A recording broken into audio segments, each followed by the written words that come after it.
All right.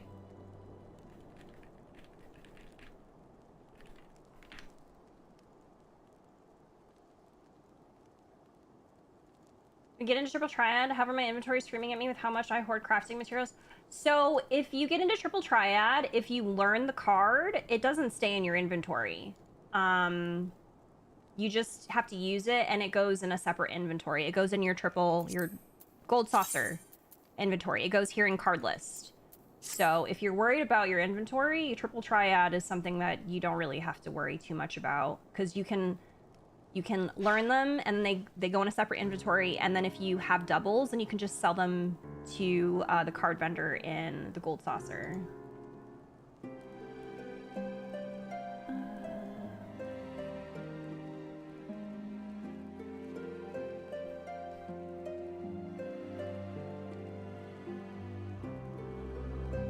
All right. Hi, Krez. Hi, Elm. Don't forget to stretch those digits. Thank you, Derek. That is a good reminder.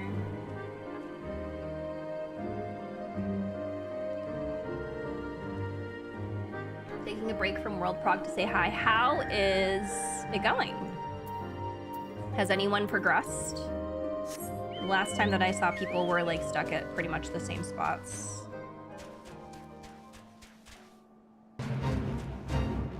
Everyone drink water now. Thank you, Shadow. I did take a sip of my tea.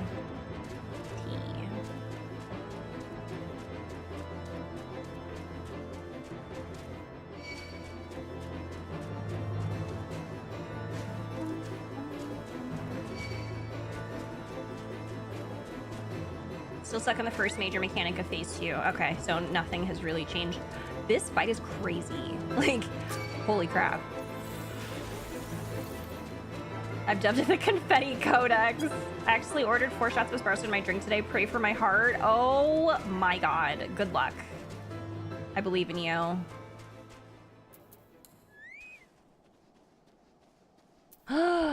It's a Stynian. Be on your guard, warrior of light. With the mistress of the heretics as our guide, we may yet find what we are being led to our graves. We journey to the homeland of dragons, Artemisa. The scholar within me burns to see the sights I have but read about, as does the child within me, I must confess. Oh, the child within me! What do you mean? You are still a baby! You are Artemisa, yes? Pray address me as Isael if you wish. 'Tis passing strange, is it not, that fate should bring us together thus? Never did I think to walk alongside the warrior of light. But history is full of such unexpected alliances. Shall we make our way into Dravania, then? The chill of the Western Highlands is unrelenting, and I would sooner be under the sheltering canopy of the Chocobo Forest.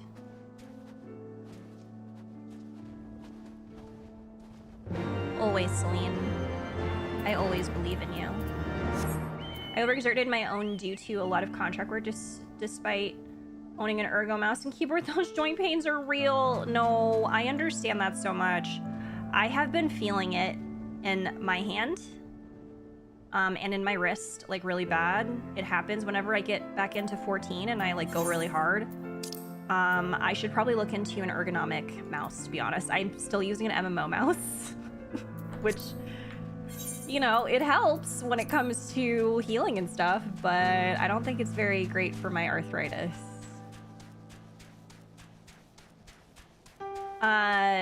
Derek, do you have a recommendation for an ergonomic mouse?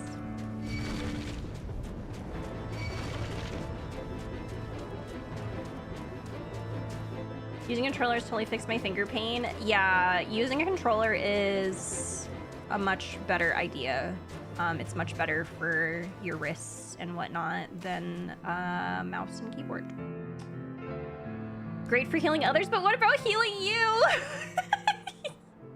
True. Beyond Abalathia's spine, the great mountain range that spans the continent of Aldenard from east to west. Into the deepening shadows of Som-Al, where lies the ancient home of dragonkind.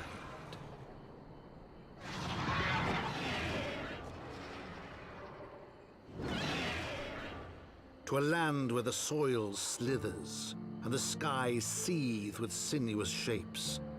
They came.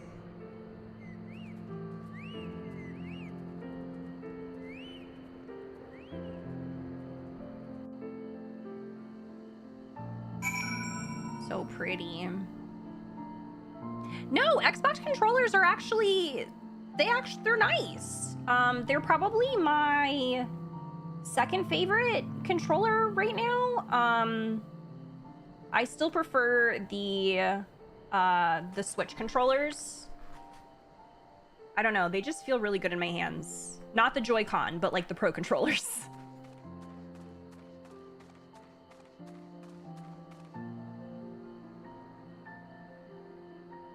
Hi, Mikey. I love this night theme. It's really pretty. Switch controller feels so good to hold. Hey, Frigin. It really does. I was gonna say something, I forgot. I tried to switch to Pro Control the other day and I really liked it. Yeah, they're nice. Ysail's one of my favorite NPCs, alongside Harchifont, my boy. Ooh. I feel like I don't know, I'm getting like good vibes from Ysail. I got good vibes from her when she said that she, you know, she likes to fuck dragons. So like, I feel like there's nothing wrong with her. I feel like she's great. This forest was mentioned in the pages of the New Eurasian Geographic. As I recall, the author advised travelers to give the local chocobos a wide berth. According to her, they can be remarkably aggressive. Do you sense them, Artemisa? A gathering of dragons to the west. Hi, KJ, how are you? We now stand on the threshold of Dravania. The path to Som Isle will take us to the far west, beyond the embrace of the forest branches. It will be a long and demanding journey. Might I suggest that we take our rest at the village up ahead and see that we are properly provisioned? There is a village here, but I thought these lands are sole domain of dragonkind. Why would anyone choose to live in so perilous a place? The wild chocobos. Tailfeather was built by hunters who make their living capturing and selling the beasts. Their leader, Marschamp, is an acquaintance of mine. Being a gregarious sort, he will no doubt welcome our arrival, and he will also possess more recent knowledge of the road we seek to travel. I trust there are no objections. Only to this ceaseless chatter. If we are to meet this acquaintance of yours, let us do it before Ishgard burns. Okay. He is over it. He is over it.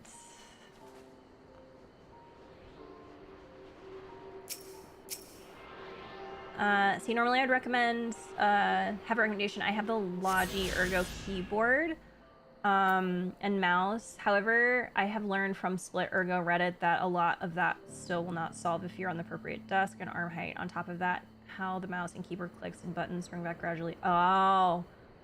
Logi is a good generic start, but all hands are different. I'm still building. Ah, okay. I see.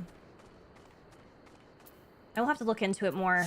I do love my MMO mouse, though. Man.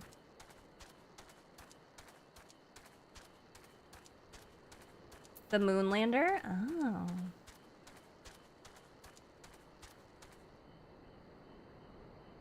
Hitting the bottom buttons on the bottom of the Switch. Oh, the little trigger thingamabobs. Switch 1 per Switch 2. It's Zelda themed. I'm never getting rid of it. Oh yeah, no, we use our old Switch 1 controllers too still, but I don't know. I did get a Switch 2 Pro controller and I tend to still gravitate, or I gravitate towards that. And then like other people will use my Switch 1 controllers. Hi Wander, thank you for checking in. How are you? Let me grab this.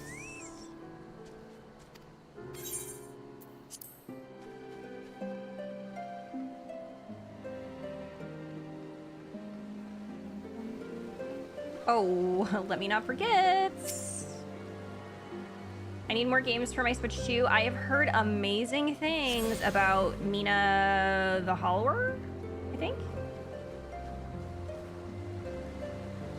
I know that's like multi-platform, but I think you can get it for your Switch too.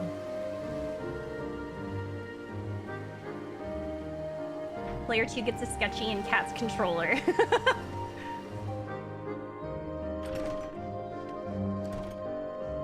Oh, hello. Oh my god, pretty. Pretty Ellison. There's a lot of pretty Ellisons in Heavensward. Well, tan my hide and call me a leather... Oh, a what? A leatherface? We have visitors. Hello? Oh-ho. And if it ain't the loveliest sail, it's been too long, girl. That it has, Marchamp. That it has. My companions and I are on a pilgrimage to Sawmile. Might we stay in Tailfeather a while and prepare for the next leg of our journey? Leatherface sounds... It sounds extremely racist. Like, what? Like, I don't know what the hell that's about. Of course. Stay as long as you like. In fact, I wouldn't suggest leaving the forest at all. The dragons have been absolutely bleeding murderous of late. Forgive me, sir, but I am not sure I understand. Do the dragons not bother you here in the forest? Bother us? Did he sail not explain things to you, boy? You've seen them towering Calum trees all about, haven't you? If you were flying above the canopy, you'd barely be able to see the ground. Oh, it's Marchamp. And as you expect, the local wildlife's canny enough to stay hidden beneath the leaves, which is why the dragons do their hunting elsewhere, and we can do ours in peace. I see. Thank you for the explanation. You're welcome. Now, I know it won't stop you sail here, but dragons ain't the only thing you'll need to keep an eye out for, especially if you're set on heading west. That's the chocobos, right?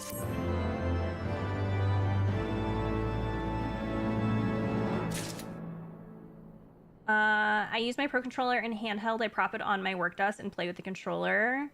Oh. I bought a Switch 2 Pro. It's still in the box since I use my Switch mainly in handheld. I see. I'm doing all right, training people at work all week, so I'm super busy. Oh my goodness, you got this. I believe in you. Tomodachi Life 2 is the greatest game ever made. Okay, yes. Actually, what about Tomodachi Life? Living the Dream. It's very fun. Is there a break in between BVIG and State of Play? Asking just in case you'd like to take one in a bit before the first showcase. So yes, BVIG is in like 20, less than 20 minutes, 15 minutes, and State of Play is at 5 p.m. So 30 minutes, yeah. So we should be good then. Trackball mouse with different key placement, so all the click work is man, a trackball mouse. BVIG is Black Voices in Gaming. It's a basically it's a game showcase happening in a little bit, and I'm one of the hosts. So we will be watching. Super Kool-Aid Man, thank you so much for the Prime sub. I appreciate it. Enjoy your emotes. Thank you. I dare say you wondering what could possibly be worse than dragons, eh? Well, I'll tell you. The bloody nath. They're what you might get if you crossed an antling with a megalo crab and taught the thing how to walk on two legs. They never used to stray far from their hives out of fear of the dragons, but they've gotten a lot more aggressive of late, sending out war parties for Malms in all directions. They've even taken to harassing the Dravanians in their own lairs, if you can believe it. And when they venture into the forest, which is more and more, by the way, they certainly ain't afraid to come after my lot. I can only imagine how much worse it'd be closer to the Naft's home territory. You remember that BBJ? Yeah, mm-hmm. Wait, hold on. Okay. I've read widely of the world and its wonders, yet after taking but a few steps into the unknown, I'm reminded how much I have still to discover.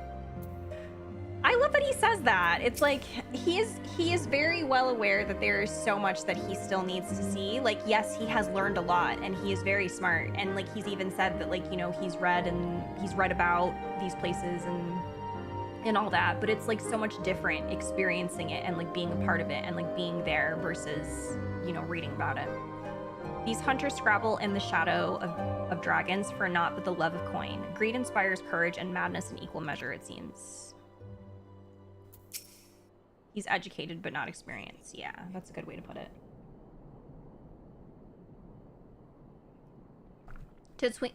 Twould seem that much has changed in Dravania. The Nath were not wont to cause such strife when I lived here. You lived here? In Dravania? Aye, 'twas in the time following the calamity. My family was dead, my home was gone, and I had fled from the bitter cold into these lands. I knew not the paths of the forest then, and wandered out from under the protection of its boughs. That was when I chanced upon Prailsvelgr. He had descended from his mountain lair to hunt for food. My exhausted mind could not contend with the sight of the majestic worm, nor the vision of the past his presence visited upon me. Thankfully, Marshchamp found my unconscious form at the edge of the trees and nursed me back to health, and in Tailfeather I remained for some time. Hence my familiarity with the locals. But I interrupted you. You were saying these Nath were once a peaceful people? Peaceful would not be the most fitting description. They are a fiercely territorial tribe, and any who intrude upon their domain are attacked without hesitation or quarter. Outside the borders of their homeland, however, they were rarely hostile. Indeed, we were even able to trade with them on occasion. They have changed then. What of it? We've not the time to creep through the underbrush on some roundabout route. I say we make straight for Samaya and crush any unruly insect we meet underfoot. He's a lot. A more direct path then. Very well. Let us first follow the trail west out of the forest and make for the statue of the Stained One. Like, he does not... Like, it is so funny because I feel like whenever Ysayle talks, Estinian is just like, get to the point. I don't give a fuck. Like... From there, we should have a fair view of the roads that lead to Samai, shall we? Like, it's actually crazy.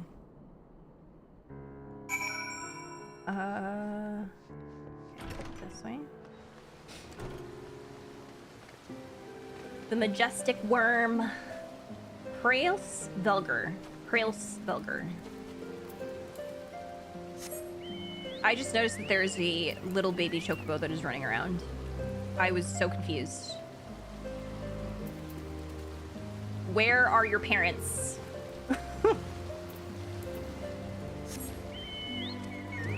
Estinian, like, we've got places to be. Like, he cannot be bothered. He really does not give a fuck. This does not appear to be the right way, but I don't know. Hi, Babs! How are you? Wait, maybe this is the right way. Thank you for checking in. He's just running in circles. Me too.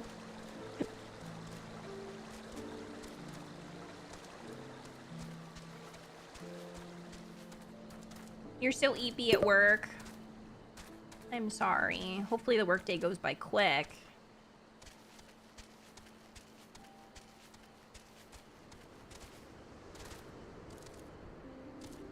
"10 minutes till VVIG!" There'll be a countdown as well, like most shows. Okay, let us get to...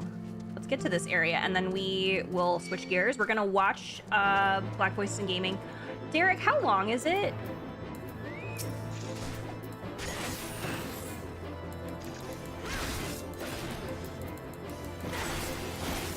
90 minutes. Okay. I'm so nervous. I'm excited, but I'm also nervous. I feel like I'm gonna throw up.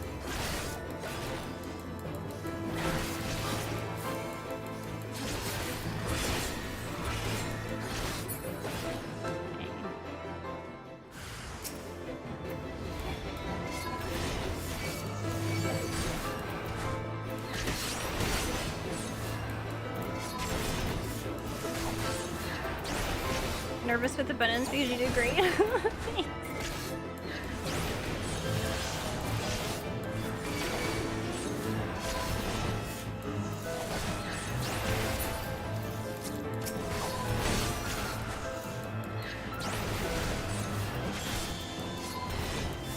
Oh wait, I forgot again. I have Salted Earth. I gotta move that, actually. Okay, let's move to the next area, and then I think, yeah, we'll switch, because I'm gonna go pee before we watch. Actually, no, we'll stop here. Well, we're going to take a pause here, and we're going to, you know what? Actually, let me go to the FC house. I did get this right. I hope that I got that. I can't remember if I did or not. Okay, we're gonna go to the FC house, and we're going to sit. We're going to sit.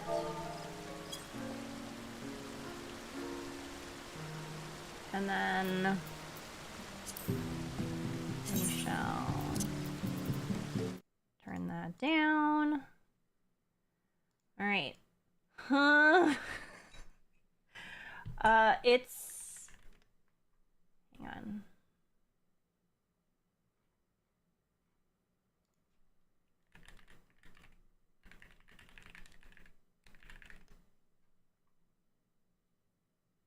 There it is. Ah! Okay. Let me change the title and stuff.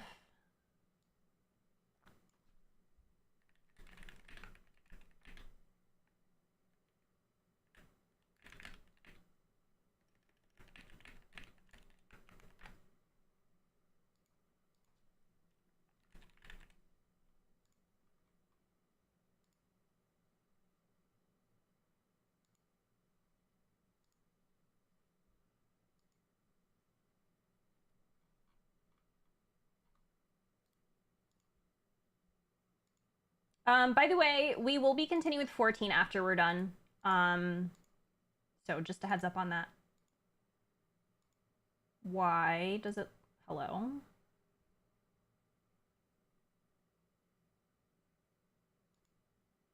Wowzers.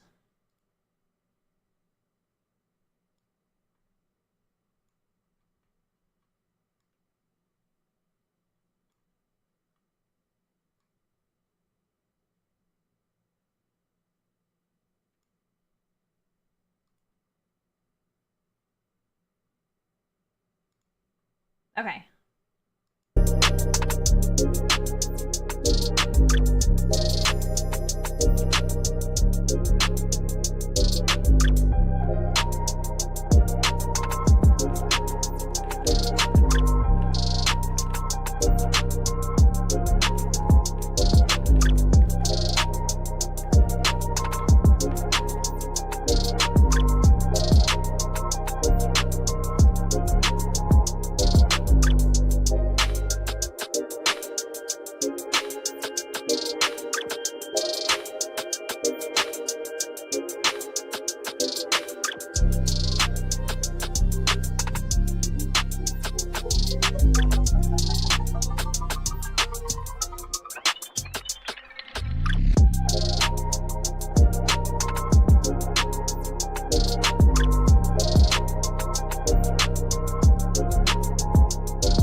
Okay.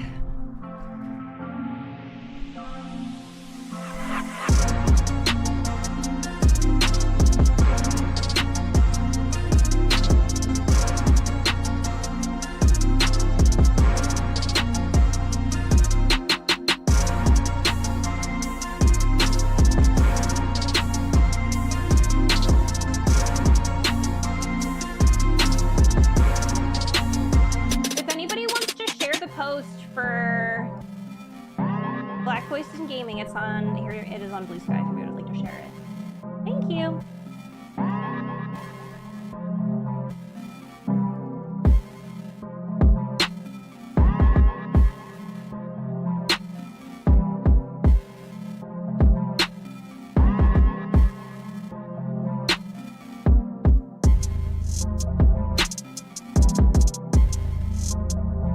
Stream is a bit louder than me. Okay, let me turn it down a little bit.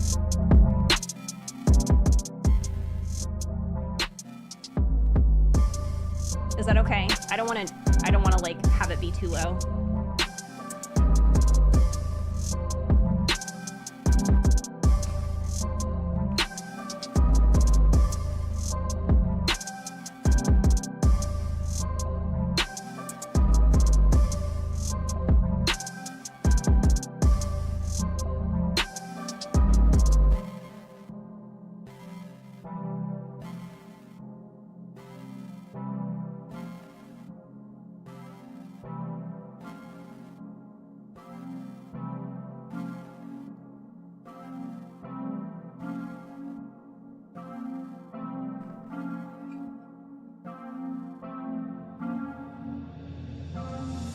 Soon!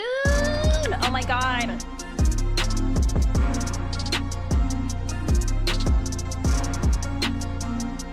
I'm so excited! Also, for anyone that does not know, Derek in chat is the producer for Black Voices in Gaming, so... Like a play about to take off! Ah! I know, right? Here we go! Ah!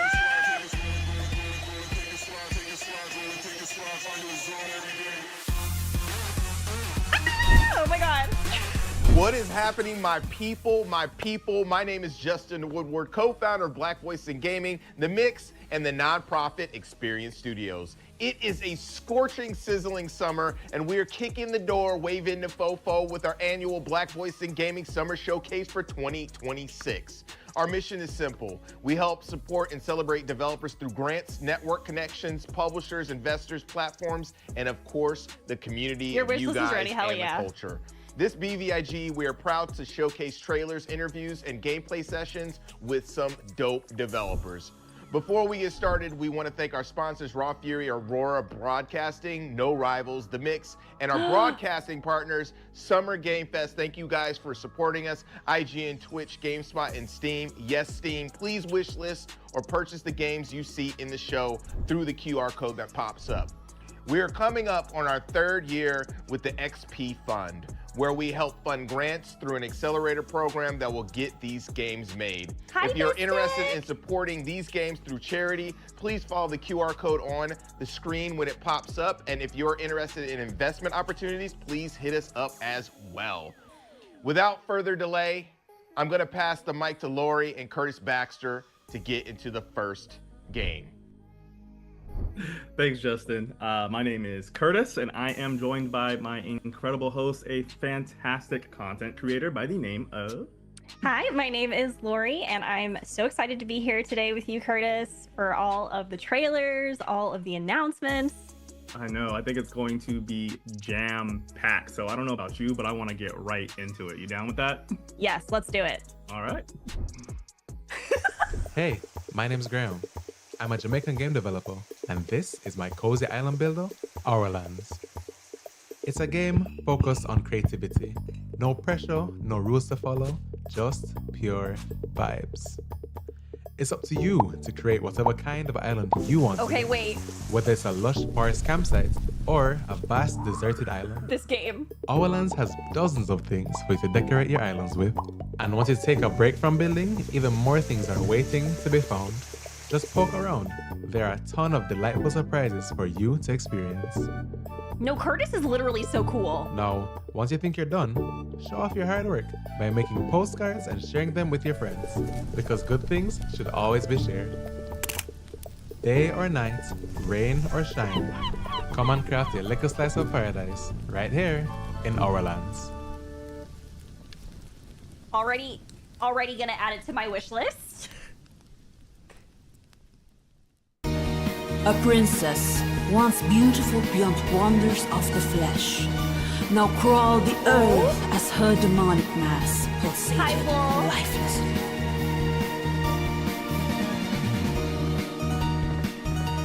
Oh, this is so Castlevania to me. Are you serious?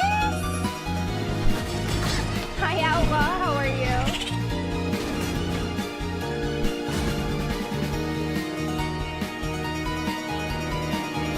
Hang on, I'm opening. Oh, God.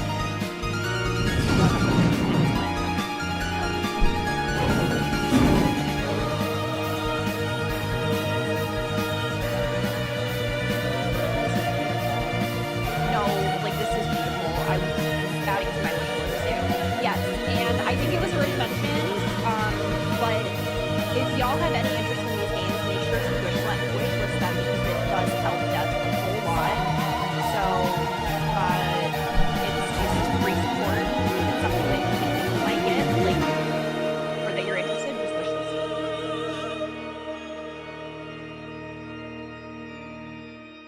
Oh, you can't hear me. Oh, I'm so sorry. No, I was just saying that if any of these games interest you, make sure to wish list them because they do help devs a whole lot. I'm gonna turn it down just a little bit.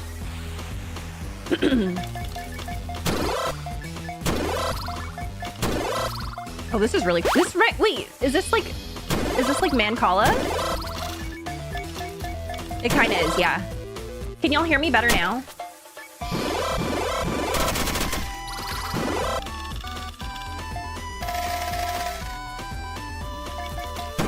Okay, cool. Thank you.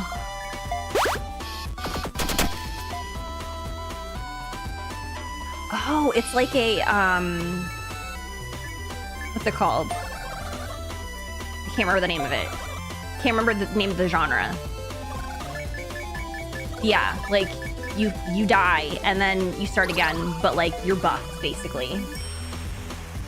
The sounds are really good, yeah. Roguelite. Yes, there we go. Thank you, Derek. Yep.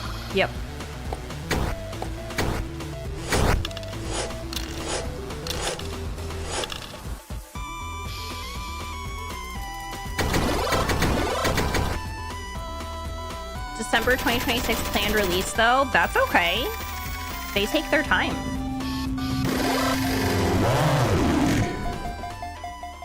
Ooh, that art is really cool.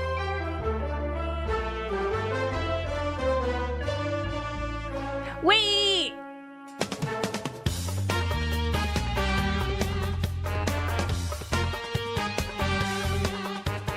Oh, this looks kind of cool too. What is this? Oh, it's another shadow drop. Ah, I see.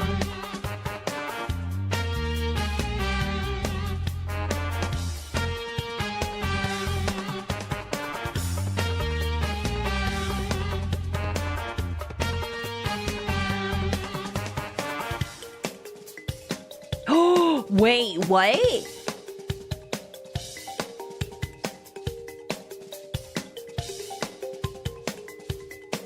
Is it like a creature collector?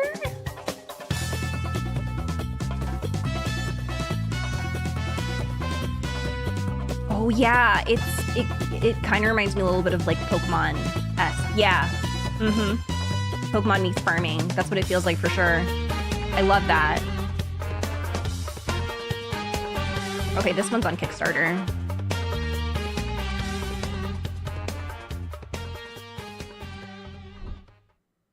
Hi everyone, I'm Thiago Prudente from Mandinga Games. We are indie game developers from Salvador, Bahia, Northeast Brazil, and I'm the lead developer of Black Sailors, Bay of All Saints. I'm here to tell you a bit about the game we are building and why this story matters so much to us. Black Sailor is an adventure RPG with tactical turn-based combat. It's a story during the colonization of Brazil back in the 19th century.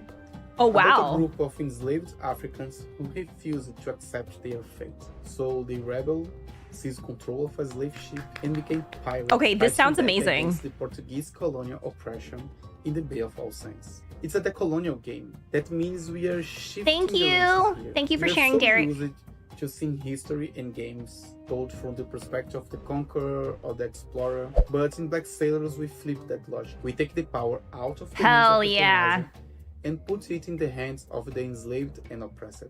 One of the things that drive us is how history is taught. Even in Brazil, our education is often very Eurocentric. We were taught at school that our country was formed by Portuguese, indigenous people, and Africans, as if African was just one big homogeneous block, but that was not the case. The African diaspora was formed by several different ethnicities: Yoruba, Bantu, Fon, and many others.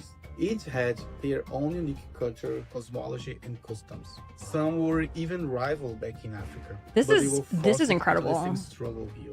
The colonizers actually thought mixing different ethnicities would prevent revolt. It's important to understand that Black Sailors is Derek, if you from an post Afro-Brazilian it perspective. Our in culture Discord, you is can pin incredibly it rich too. and Feel free to rooted pin it. in African ancestry. But over centuries, we lost the clear lines of what came from each ethnicity. In Black Sailors, we are creating an alternative story, exploring what it would look like if this Afro-Brazilian identity was forged in the fire of a pirate rebellion. We didn't want to just make generic African rebel characters. That's why we are collaborating with historian, specialist in African diaspora. Thanks for the support! We have Kupo researched Salungguhit, you just ethnicities, resubscribed for to create 105 characters months. with Lore real Hype also distinct happy Pride motivations. Month, So Lore in the Hug. crew, you will not just find Kupo, thank you generic so African. much for There is a 105 months. I Daomé appreciate warrior, a you. blacksmith from How are Oyo, you? a hunter from Ife. You also find people can't with pin? very different motivations. Some of them just want to go back to Africa.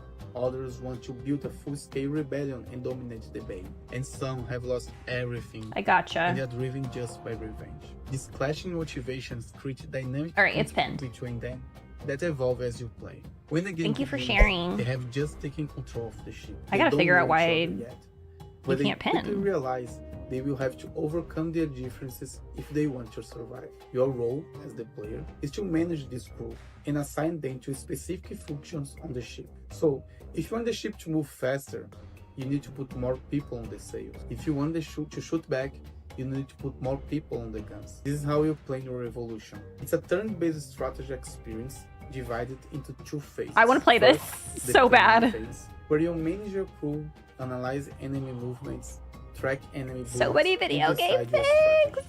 Then comes the resolution phase, where you watch your decisions play out in real time. As your adventure continues, you upgrade your ship and crew and rescue more people who join your cause. We just announced Black Sailors to the world, and the reaction was intense. We saw a lot of backlash from people who treated the simple act of portraying enslaved people with agency as some kind of agenda. Oh But my the god, support has of been even course. louder. People We are realized that disgusting. There is a massive audience of players who are hungry for stories that step outside the Eurocentric power fantasy. Black Sailors is for everyone who wants to see history through a different lenses. A Hell lens of yeah. resistance, humanity, and freedom. Thanks for listening. And I can't wait Anyway, for we you will all be to share the wishlisting day of that All Saints with us. immediately. This looks really cool too. Oh, this is so dire. I'm already adding so many things to my wish list.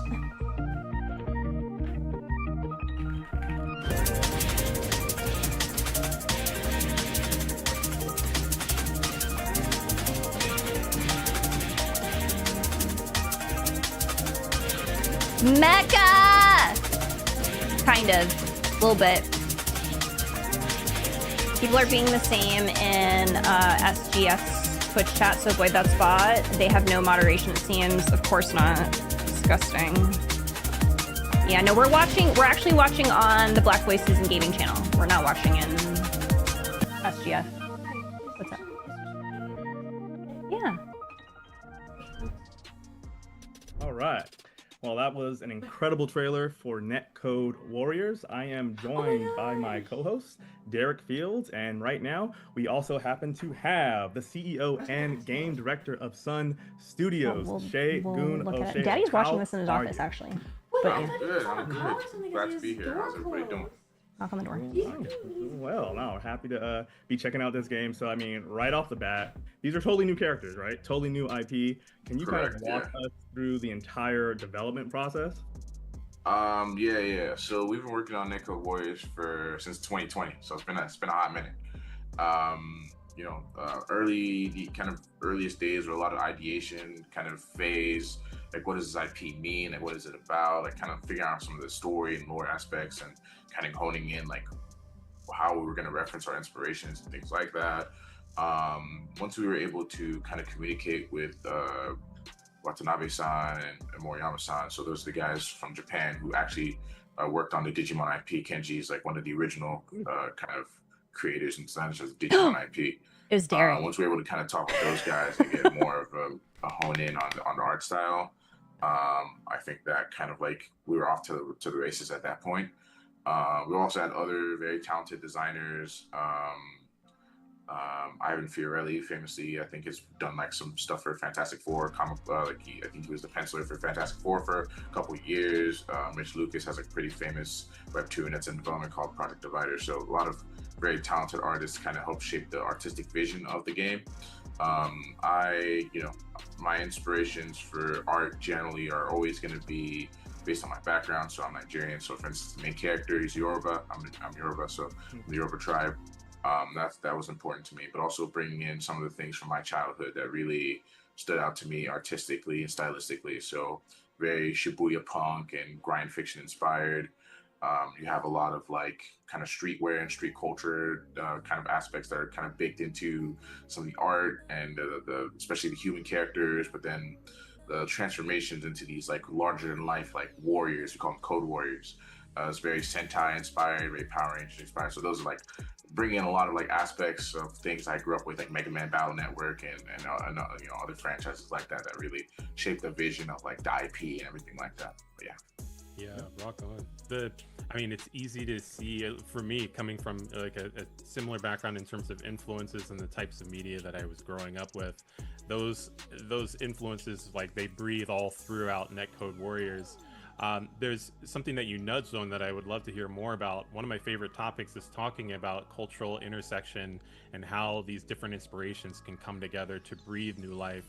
You're directly interfacing with Japanese developers and artists within this project, and so can you expand a little bit more about what it's like to work truly as a globalized studio? Yeah, so the whole studio is remote. I've always said, like, I don't really care where you come from. I just care that you got heart and talent, right? That's it. I don't even care too much like how much experience you have, because I think it's very easy to fall into that trap when you're hiring somebody of that whole thing like, oh well, I need experience to get a job. How can I get a job if I don't have experience, right? So for me, it's just if I see passionate people, talented people, I tend to reach out to those and try to see if there's like a way we can collaborate in certain aspects and certain avenues. I love that.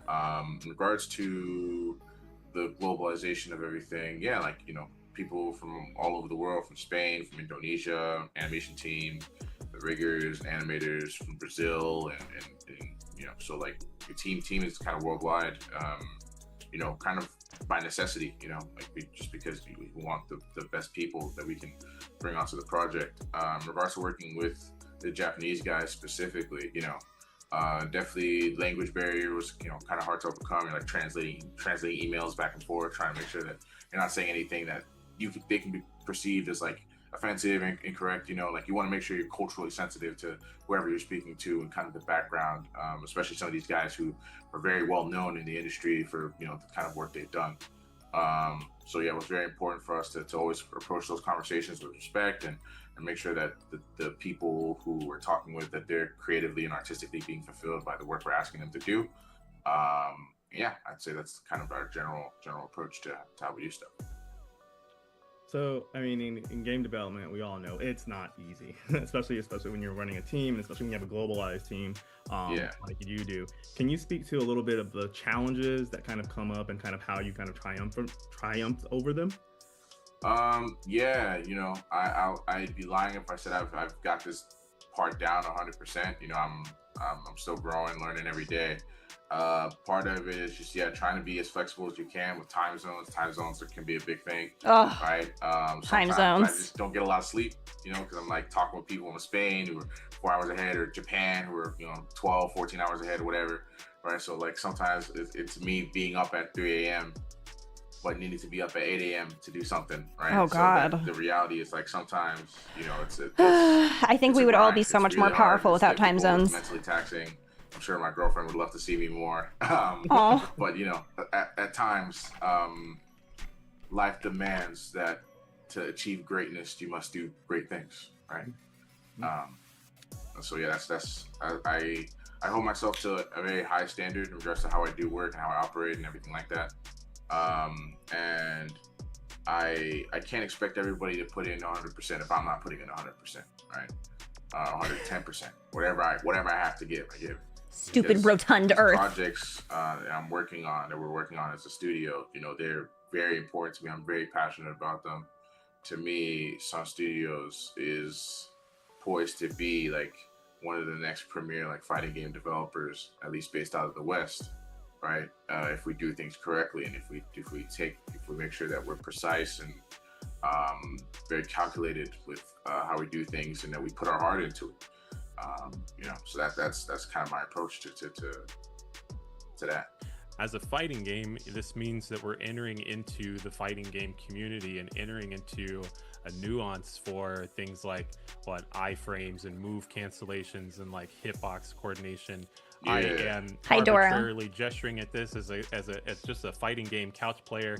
Dead or Alive was my game of choice, and I'm no longer good at any of them. But they bring such a nuance, and so what sort of nuance, emergent outcomes do you hope comes from Netcode Warriors, and in terms of how people play and engage with this game? Yeah. So Netcode Warriors, right? Obviously, there's the stylistic kind of things that we're referencing, but in regards to the gameplay itself, I think that's actually where it shines, or where its specialness comes from, because we're making an arena fighter. Which there's a lot of them out there, usually based on licensed IP, like your famous anime or whatever. But those games are usually designed for a more casual experience. They're not really designed to be Doesn't look cool, Russ? competitively deep. It's more about getting to experience your favorite characters and play them in a way that's easy for you to do, and easy for you to switch from character to character and just do really cool stuff and kind of put it down and like I had a good time or whatever. And that's not really the design goal here. The design goal here is for you to put hundreds, thousands of hours into like the game is like constantly revealing itself to you. And in that kind of design space, arena fighters haven't really had competitive spotlight before. I mean, there's one or two here or there, but they all kind of make compromises to kind of have that conversation with the fighting game community, I would say. And we're kind of looking at things in a sort of a different direction. Obviously, we're trying to incorporate some things like motion inputs are pretty big for us. I just realized I'm Quarter covering circles and people's things names. like Hold that on. that should just exist more usually in traditional fighting games that tend to not exist in arena fighters. We're putting those in, charge motions, and other things like that. But the idea of what an arena fighter is, or what it can be, is a real expression of freedom of movement in a three-dimensional space that 2D fighters just generally aren't really can't do in the same way, I'd say. And so even the 3D fighters that you're familiar with, like Dead or Alive or Tekken or Virtual Fighter, because jumping usually and crouching share an input, jumping, crouching, then stepping to the side share an input that limits how quickly you can move in and out of the foreground. And it's mostly about moving forward and backwards quickly with like intervals of that. That's why there's high level techniques about stepping out of the foreground. Netcode Warrior kind of approaches it more like there's a real freedom of movement, and the skill and depth is how the decisions you're making based on that movement. You can move wherever you want, but are you moving in the right place at the right time? You can move quickly, but are you quickly adjusting to what your opponent is doing and things like that? So that's kind of the design space that we're in regards to what Netcode Warriors is and what it can be. I love that. We spoke a little bit earlier just about this being, again, a new IP that no one's seen before. Let's say we're fast forward, game is out, it's doing amazing, as I'm sure it will. Fandoms love to interact with their favorite characters. Do the Sun Studios have any kind of aspirations to take those characters and develop them for other forms of media? And like, what does that success look like for you? Yeah, It's a good question. This is something I've thought about loosely. I haven't put too much thought into it, to be honest. But from what I've thought about, I do think like a companion manga makes a lot of sense. Like a one-shot manga, I think would be really, really succinct with the I art love style that. and the inspirations and everything like that. Would make a ton of sense. I think animation, like a short film, could also do wonders. I think also there's various opportunities because the designs are so wild and so like dynamic, and there's obviously licensing opportunities, like clothing, merchandise could be cool. The human characters have these very tech wear kind of inspired outfits, so something that kind of leads into that I think could be interesting as well. But yeah, mostly like manga, animation, novelization. I mean, those are all like valid avenues that one could pursue, or one that we thought about to some degree, but haven't put too much thought into because we're just really focused on making a good game with a good story first. Something I want to make sure is that I don't want people to feel like, oh, like I didn't get this, like I have to go do homework elsewhere to understand like the game I just played, like or the story mode I just played, or to understand the characters that I was interacting with. If that makes sense. Like we want like a full story experience, right? Like in Netcode Warriors. So really quick before I let you get in, Derek, I want to know. All right, are you keeping the story under wraps, or can you speak a little bit to the story a little bit right here? Because I'm a story guy. Yeah, I can talk about the story a little bit, but essentially, these people, right, humans from all around the world. So that's another thing, is that the cast is culturally diverse intentionally, right? They're from literally every character's from somewhere else on Earth. Right, our main characters from Nigeria. We got somebody from the Scandinavian region, some Japanese, some Taiwanese. Like American. Like they're all from different walks of life, from different parts of the world. They all one day, by happenstance, get like sucked into this alternate world called the network, right? And the network is essentially this living, sort of breathing world. Like when sometimes in lore and fantasy you talk about like Gaia, Earth, as like a living, breathing thing. In this alternate dimension, that world is like alive, basically. And it's overseen by an entity called the Sovereign. And essentially, the laws of physics are kind of inverted in this alternate dimension, to where energy is an infinite thing, but physical matter is like more limited than it is here.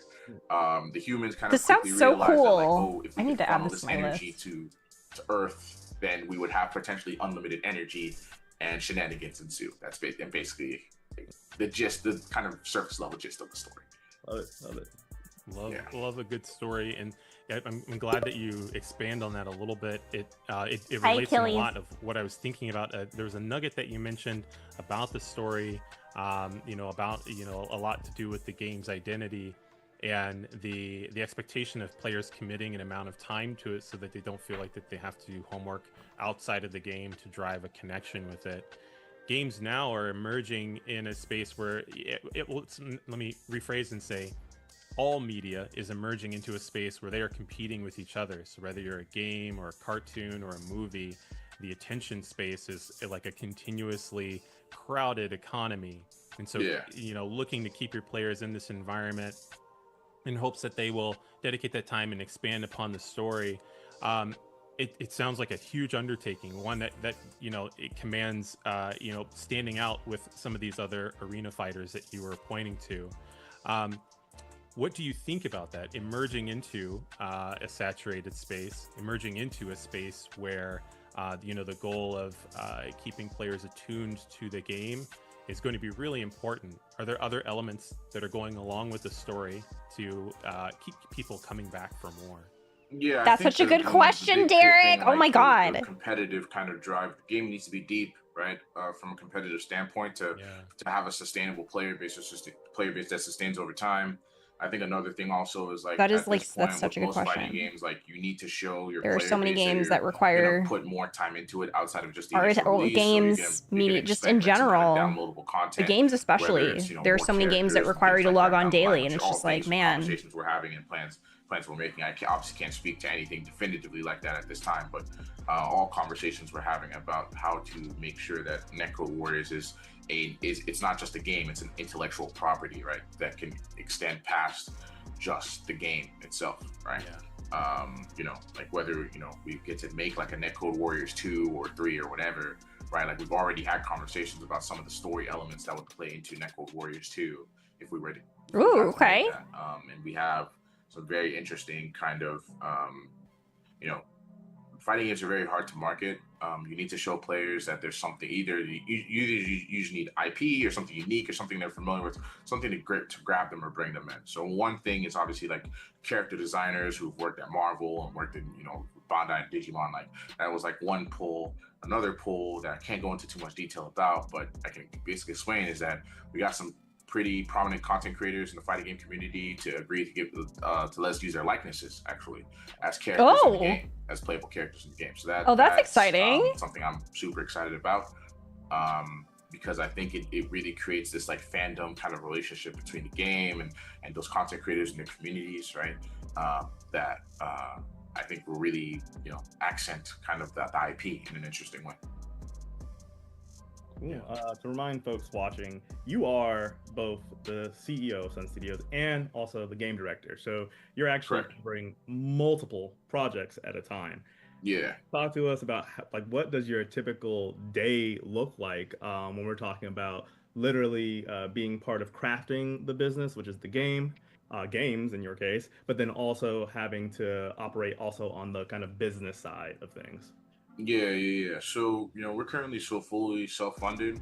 So I do have a, you know, a day job that I have, you know, that I do as well, that, you know, allows us to, you know, and myself and my other co-owners, we all have day jobs that we use that allows to fund the studio. So a decent amount of my day obviously is going to that, and most of my Sun Studios related work is outside of that work day, generally speaking.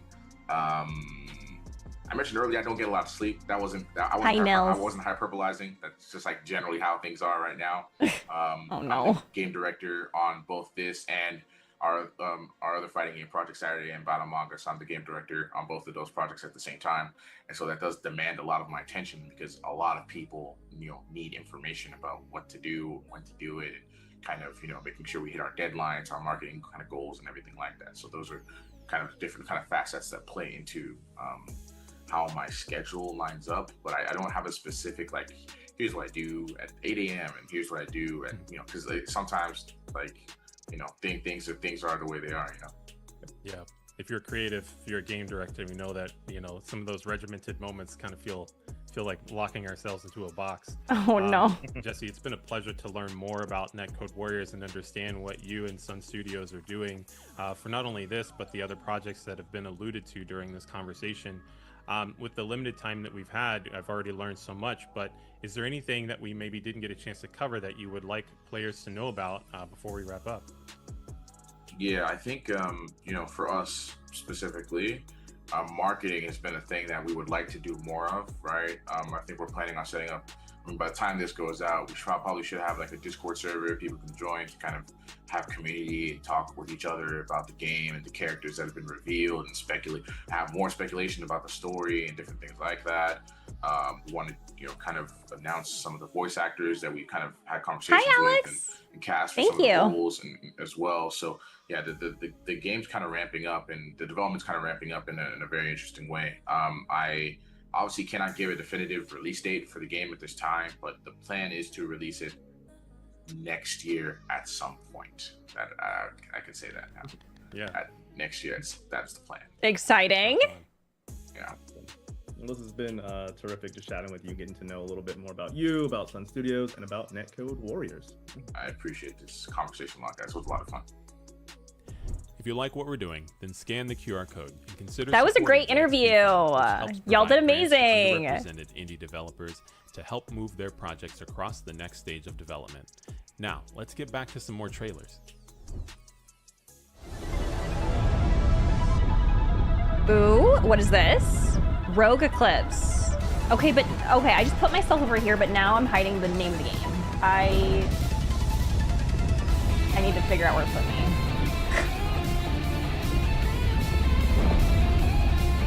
Maybe I'll put myself.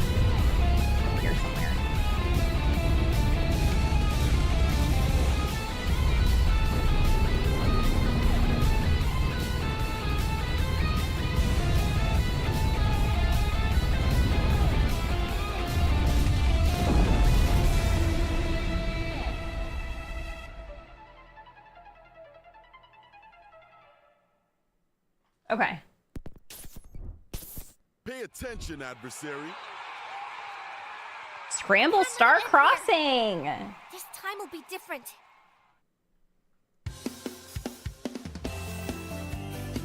Hi, Doc. How are you? Oh, wait. I want to play this.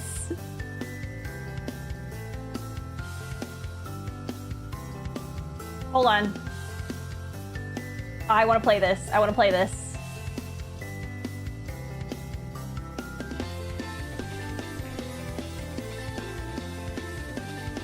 Add to wish list.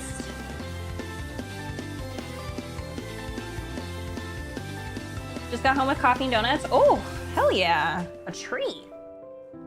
Oh, this is so cute. Yeah, I love this. I love, like, the bunny and the kitty. Hello?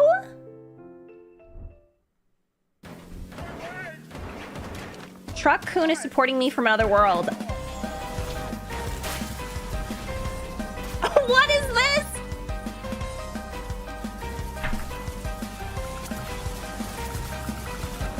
Add to wish list. Truck Coon.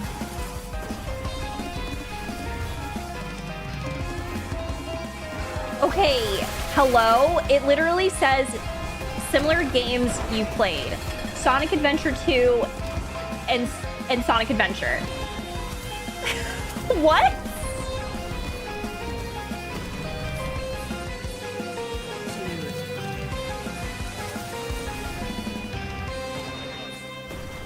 Amazing. Oh, it comes out next month.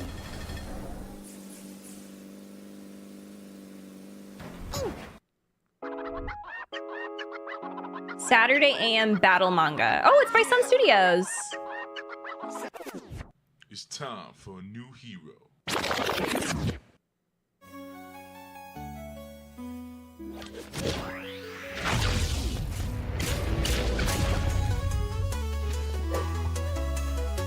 Massively. Ooh, oh. Oh, I love. Saturday AM is a black-owned manga publisher, and this is their fighter game. Oh, I love that.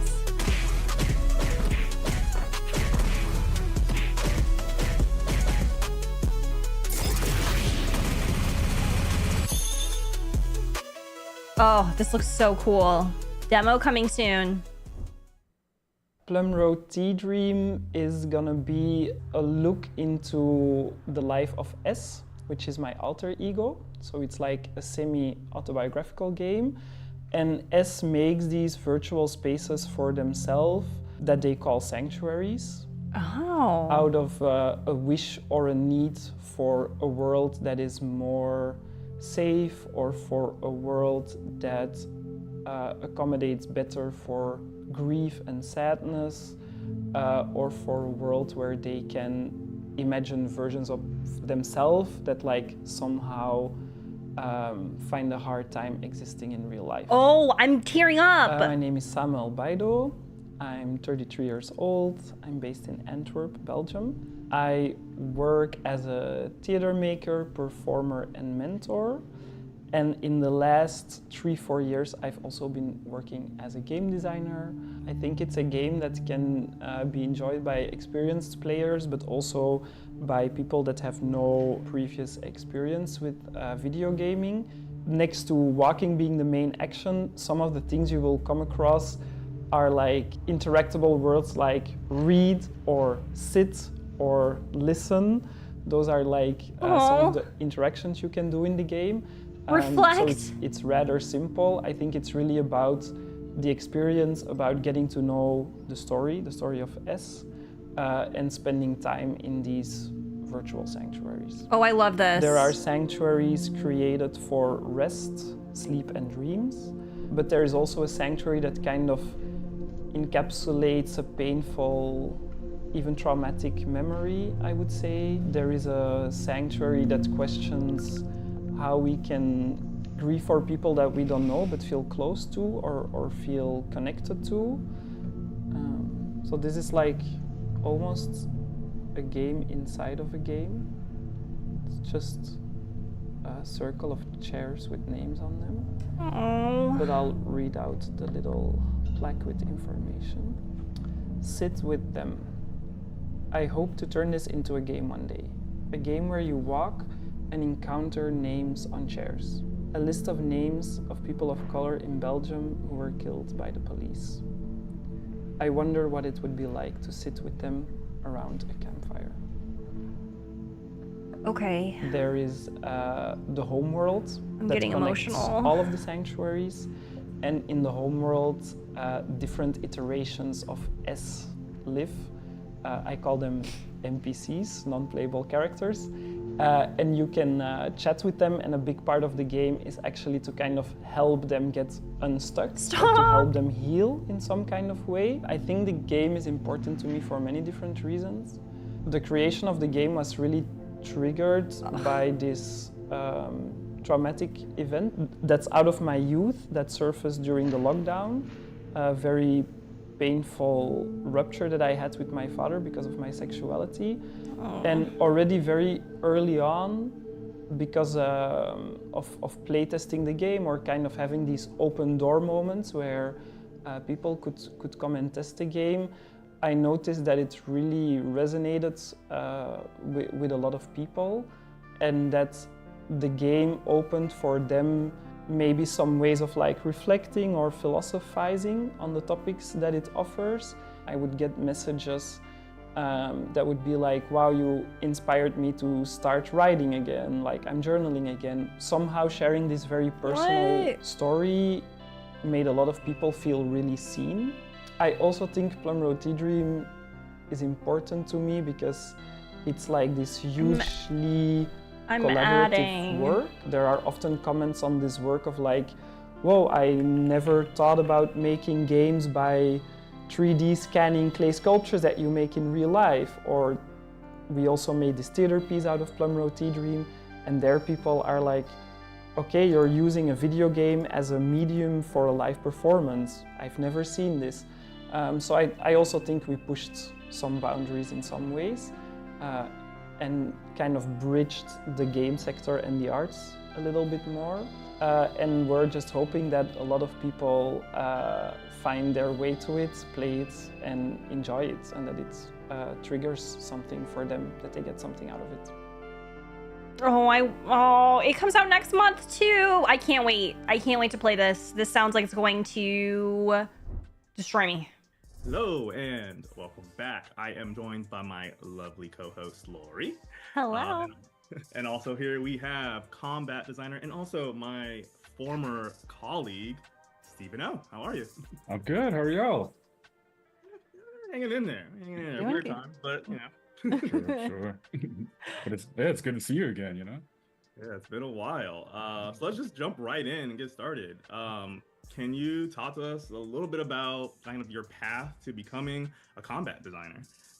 Yeah, so my path as coming to a combat designer, it's like I had very humble beginnings. I started off in Albany, New York. That's where I grew up. And my brother is a lot older than me, and he would introduce me to a bunch of comic books and action movies like the Five Deadly Venoms, Kid with the Golden Arms, and one of my favorites, Bruce Leroy and the Last Dragon. And I just wanted to become these kind of characters. So I would start like taking gymnastics and doing kung fu and things like that, just to be the character. And when I translated that energy into like making games, I like realized that not just being a game designer, I could also be a person that creates these sort of action figures or adversaries or even the heroes to allow people to feel like that person I was trying to capture and become myself, So went to school for it. I went to school at Rochester Institute of Technology. I didn't know anything about programming really before that. I took like one class in high school, and RIT was just starting to have a games program. And I wanted to make sure that I can get into the program. I started talking to, I originally went there for IT, knowing that they're going to have this game program. And I lined all my classes to be like a good game designer and have them transfer over because I didn't have a whole lot of money to like stay there extra years. And then along the way, I met a lot of people that had been working in games and even had an internship where they realized there's a specific role for a combat designer, a person who makes the enemies or a person who works on the hero and their interactions. So that was like my first foray into getting into realizing the role of a combat designer. You said that you took like martial arts classes to that. So what was like, I guess, what was the process of like taking that experience from that and then like applying it to combat design? Yeah, so like I grew up in like moving my body and understanding like punches and kicks, right? Being able to throw them yourself. And then you sort of get into the space where you're trying to like read your opponent. They're going to start doing punches and kicks. And as I gotten older, I was like, okay, well, I can't just go out fighting everybody. And somehow like you learn this kind of dialogue with the person that you're like sparring with or fighting with that I like really just couldn't get enough of, because it's like that movie quote from The Matrix: you don't know somebody until you fight them. Or you can really learn them as you fight them. Like you start to anticipate their movements, you make moves that you're trying to train them to do certain things, right? And that's great in real life, but you can't do that all the time. So I started playing fighting games, and back in the day, you know, PlayStation came with a demo of Tekken, and it had the same movements that I had like learned when I was growing up. So I started doing like amateur competitive Tekken matches all the way up into college. And in doing that, I learned like frame data and different things too. So it's a little bit of like learning how my body moved, understanding the mechanic of making a good punch, then being able to read that mechanic in the actual games, like how the characters were throwing punches and the frame data and the speed that it happens, that allowed me to take all that knowledge and translate it into, these are how we're going to make these characters readable. This is how we're going to make this style feel good. And then there's this meta style to it as well of like, okay, well, this is for a person who wants to be a rushdown character or a zoner. This is for the people that like grappling. No, he's like so and cool. You just kind of have your expression. And then as you play your friends, you kind of know their behavior and you're like, okay, he knows that I'm going to do this and I know that he's going to do this. So that's how I counter it. You know? So a little bit of that. You talked a little bit about it being kind of a dialogue and kind of learning how somebody fought. Like, I'm interested to know, what is your approach? Like, let's just say it's a clean slate. This character's never been done before. What is your approach to coming up with this initial combat design for characters? Yeah, you really want to come up with like, what's the core fantasy of this character? What is his background? What is their background? Why are they trying to express themselves through violence, right? Like, how are they going to communicate? So somebody who might grow up in an adversarial environment, they might feel more aggressive, or like, you have to beat people to the punch. Like the world is so chaotic around me that I have to be more aggressive to get stability. So the first thing I just try to do is like, what is the character's fantasy, and then build that kind of backstory that fits with them.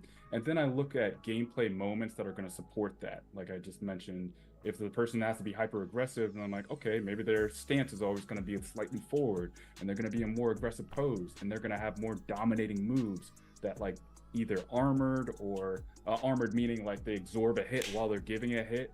Or if I'm going to make somebody who grew up in a little bit more naive or more playful, maybe they're going to be more standoffish back, or like they kind of think that even in the heat of battle, it's like a game, or like it's silly to them. It's like fun. They're going to be more like fluid in sort of their movements and playful in their actions. So you can have like two different fantasies that have these many different play styles that can even go with it. So yeah, and another thing too is that you spoke about dialogue. How does combat design relate to other elements of the game, such as narrative? I often think that like in a fight, you're going to have this natural Bye, back and Mystic. forth of, like, Have a good taking one. turns. Basically, you're saying things and they're responding to it, right? So there's already this like action and response that comes from just the moveset alone. But you could tell a dialogue through, or a story really, through the environment. How did it change over time? And you don't always have to show damage on a actual character. You can show how things are breaking in the environment. You can show how this person's getting a little bit more desperate during the fight, how there is a reversal or double down. Basically, like, you think they're winning, and then they do something and now you're losing, you're on the back foot. So that's just the choreography of the fight, how it can turn into dialogue. But there's also like, maybe they learned a new ability, maybe something that's unlocked from them, from a core memory. How does that fit into the story? How does this this new unlockable mechanic fits thematically to where the character's goals are, and how does their opponent stand in the way of that goal. It's not always good versus evil. It might be my goals versus your goals. You want to, you know, make the world feel all the pain that you felt, or you want to stop the world from feeling pain ever again. And that I loved when he said this. I was like, I get it. Absolutely. I have another question for you. Are there any types of styles of combat you've really yet to see in a game? And how would you kind of approach that? First of all, what are they? And then also, like, how would you kind of approach that and want to like bring that into the game? Oh, well, you know, yeah. I feel like I've seen a lot of different martial arts, a lot of different styles in games, and I kind of specialize more so in melee combat. You know, there's a lot of different ways to approach combat with like magical abilities or gunplay and different things. So I don't know if I can really speak to a style I haven't seen at all, because like even like capoeira, we're starting to see a bigger resurgence in that, but we haven't seen a whole lot of like African martial arts. I don't think there's like as popular or is as documented in the world of like these different styles of African martial arts. And if I could speak to how to do it, I don't think I would give that away right away. I think that would be something. I think that would be like, hey, I'm going to do this game that has some African styles. But one might go with this approach where we're thought of life had started in Africa. What if the original African martial art is what it brings in all these other different styles? Like basically the style that, you know, whether it be Muay Thai, Taekwondo, or Taido or something like that, evolved from that style, that original martial arts style and that expressive style. So, you know, how could you make this a like interesting origin style that like encompasses the different things? So it's like, oh, you thought you knew this, but like I invented it and I actually didn't share with you all the pieces. You just have like a fragment of everything I know. Yeah. Just like you didn't share all the ideas that you have right now with us. I get it. All right. That's a freebie. Like you can try to do that. Go ahead and try. The other idea. Yeah. Talk after the call. You know. I got you. So I kind of wanted to go back to when you were talking about your like taking martial arts and whatnot. What was your favorite like martial arts, I guess, inspired piece of media, like as in like a film or a video game that like really inspired, you know, you as a combat designer? Oh yeah, there's several. I mean, even to this day, like I love John Wick movies. I love all these other new action films that are coming out. The earliest ones for me would have to be like Kid with the Golden Arms or Five Deadly Venoms. Five Deadly Venoms is sort of like your Avengers before they were Avengers, right? Like you have these 5 different styles that had these like tropes and things with them. Has anyone seen this? Because I've heard of it, but I've actually never seen it. Really fast, the Snake agile, the Toad invulnerable, right? And how do they play together? So that was influential about like how do you come up with different techniques that speak to the theme of the character that you're making, and then how can they be opposed to each other even if they've like learned from the same school. But the other one that was super influential to me, and I feel like it spawned like Dragon, you put it on your backlog, yeah, is got to be The Last Dragon, right? Like it's a cult classic. Maybe it's not the absolute best movie on the planet, right? But there's so many things about the character progression. Like you're already a master, but it's inside, or you know, Shaw Brothers films break through these own limitations that you have. And the glow is totally going Super Saiyan, and that's like a designer signature that I put in a lot of characters that I worked on. If you know, you know, like a lot of the things that I worked on, they eventually get the glow or go Super Saiyan, right? So those are a couple. I mean, there's so many more. The Raid for me, On Bak. I train Muay Thai to this day because of On Bak and things like that. So yeah. Oh, the raid is intense. It's with anxiety. It's sad. Yeah. So good. Speaking of just the titles you've worked on, you've worked extensively in a lot of different games. Would you mind telling an audience a little bit more about some of those games that you've had the luxury of working on? Yeah, absolutely. So I started making games I've been making games for over 10 years now, a bunch of little indie games, Mech Knight Chronicles to working on Project Spark to Fat Princess Adventures. But I think my big break was actually working on God of War 2018. I joined the team at a part of the projects where I had a lot of influence over the encounters, and they really liked what I did, so they brought me back to be working on the grunts or like more basic units. Yeah, So he first worked I on God of War. How with this new camera, So how cool. we're gonna have these fights be readable and digestible and feel good. And then I worked on how do we make these creatures fit into this world a little better, and mini bosses and bosses. So I worked on Ragnarok and then the DLC Valhalla, where I combined both my encounters knowledge. It's so and funny my because I haven't character, played God of War creature 2018, making but knowledge. I did watch Then FFG I play. wanted to take all the So things that I learned by hanging out with Kratos and some of the It's fantastic cool. people at Sony Santa Monica to work on Black Panther, and that's where we got to hang out a little bit. And I learned so much on that team, but sadly, we can't really talk about it or show it or do anything about that. So now I'm just helping other studios with their projects. Black big Panther projects that are unannounced, so I won't be able to talk about them too much, but it's similar to the things that I've learned along the way so far. do you have any favorite combat moments among the games you've contributed to? Oh yeah, there's so many. Let me try to pick one. This is a huge moment for me on God of War 2018. Yeah, Ren, it was stinky. Responsible for a lot of deaths in the basically Jogger pit. So that's where the bridge breaks and Atreus falls down, and then Kratos jumps in to jump down. And there are 3 heavy Joggers that spawn in that fight, and that massacre a lot of people. So in playtest data, we see a heavy drop off of like people struggling with that part. That must but once you get past feel that, so good. You're prepared for the rest of the game. Like once you're able to overcome that challenge, you have all the tools that you need to beat the game. So even though it is a frustrating moment for a lot of people, I think it did help a lot of people get into learn to play the actual game instead of relying on like first tier tactics, like early tactics. Hi, The other moment Church. on Thanks for checking in. 2018 that I really enjoy is actually right in front of the stonemason fight. There's 3 different superpower joggers that come out, and you think that this is kind of the fight. These 3 units on their own can make an interesting encounter. But actually, we bring back an old trope from the previous God of War games where we spawn a large creature. It used to be a Cyclops. For us, it was an ogre.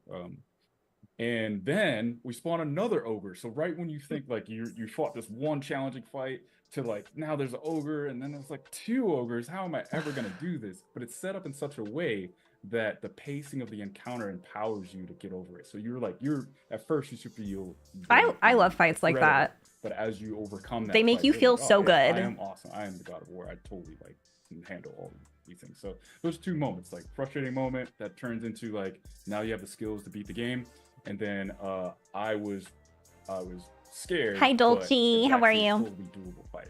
How do you balance that? Because as you know, we've worked on projects together, and sometimes fine-tuning and balancing encounters and combat can prove to be a challenge in and of itself. So kind of what's your approach to just making sure things just feel good? Yeah. So my approach to, Stop, making things feel Rin. I good love you is too. Thank first you. just, Get some I always rest. tune or Night start night. fighting an encounter with the most basic things. Like I always just use basic attacks, and if I'm making a creature or a boss or an encounter, I should be able to defeat it with just pressing the simple attack button, blocking and dodging, and take 0 damage. That lets me know that the animations are readable, the pacing is correct. Maybe there's if I do get Have they hit, made then any like, okay, I progress need to, in like, time out, UMAD? or I need to put Or is everyone still a stuck in phase piece of 2? health or something that you can like recharge yourself into the fight. And then the other parts is just like thinking about the fairness and the fatigue that you might have after seeing X amount of units, X amount of heavy fights, X amount of times where still you in get phase to 2. parry or in one particular encounter. That's crazy. And how much time that encounter is going to be. So if you're fighting a boss, maybe that's 4 minutes, and I'm like, all right, well, I need to balance. I have to play this with my very basic defending, punching, and not get hit for 4 minutes straight. That could be really taxing for somebody. So how do I make the character interesting enough in those 4 minutes that somebody's not overstimulated or fatigued by doing all the actions that they have to do? So it's super high level. I'd love to go into more detail about it, but like that's kind of where I start. No, I appreciate that. No, good. Yeah.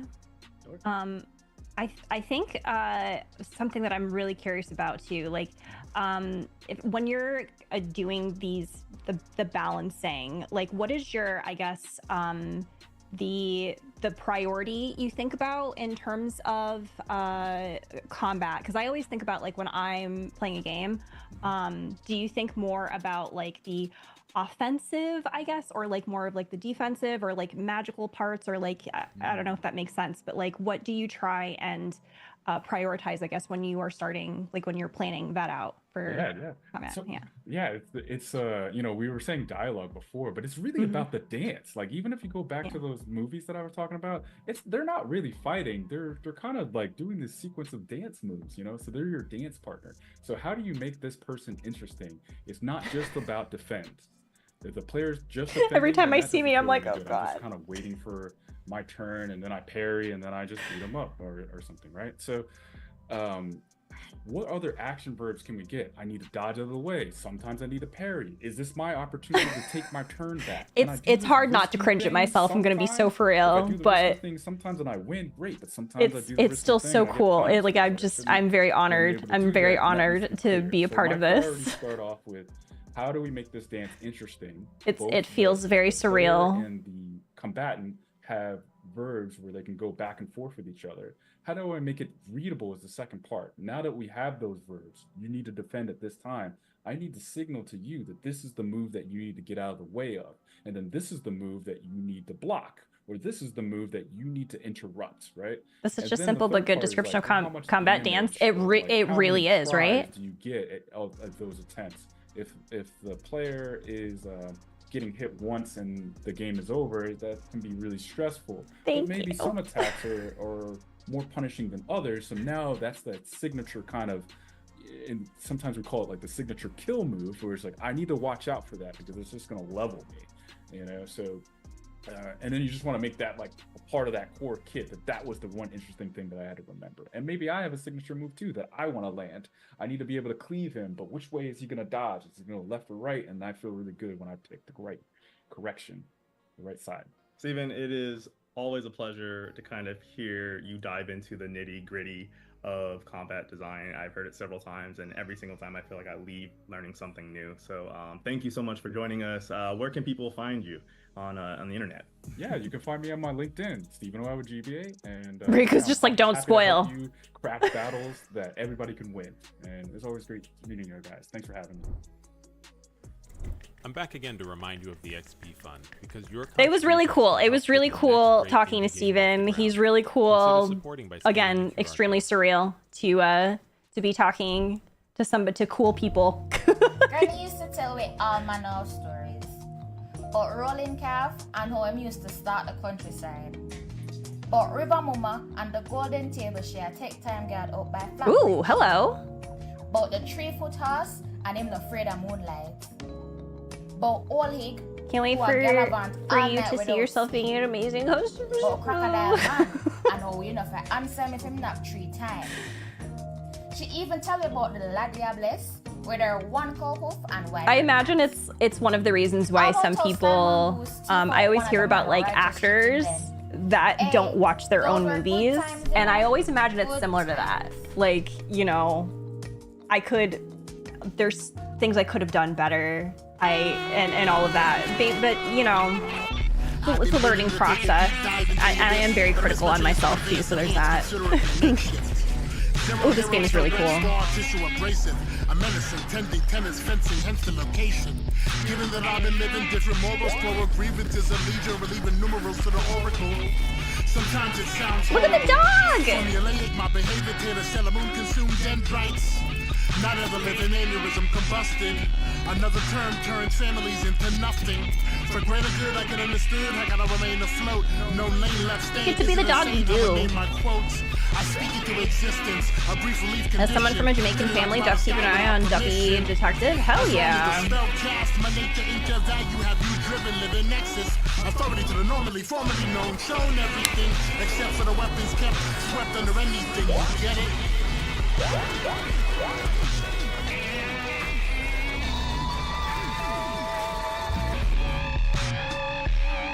Beat down city survivors. Look at the sheep. I'm pretty sure that's sheep, you know. My name's Xavier B. Johnson, and this is Diesel Nights. Both Jamaican devs. I love that.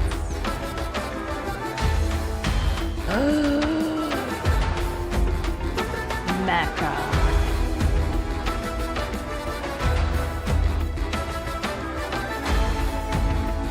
Bro hands.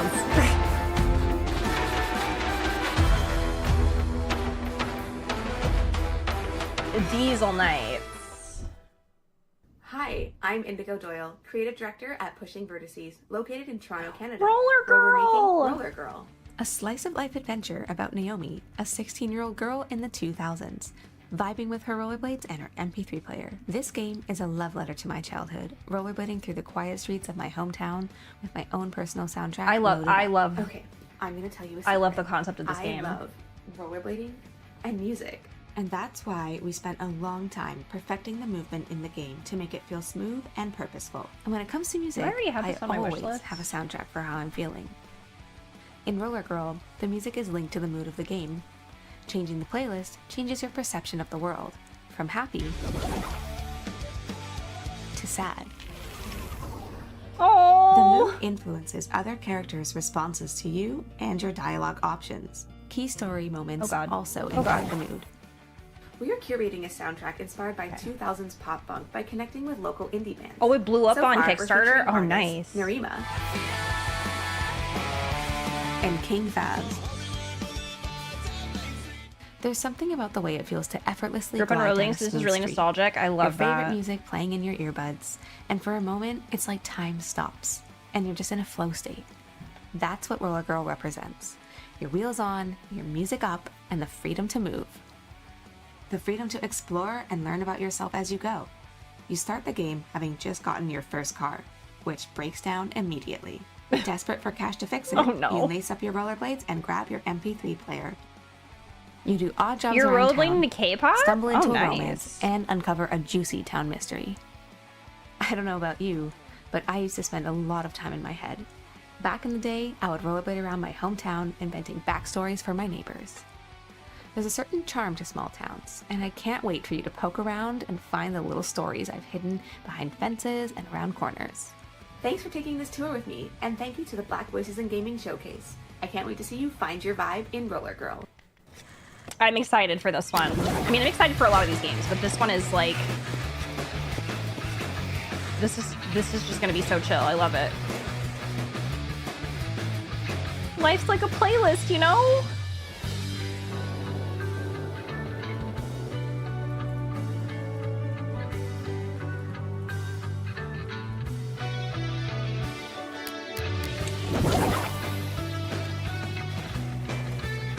I love that it's like old school, like iPod as well. Like the, what do you call it? The interface.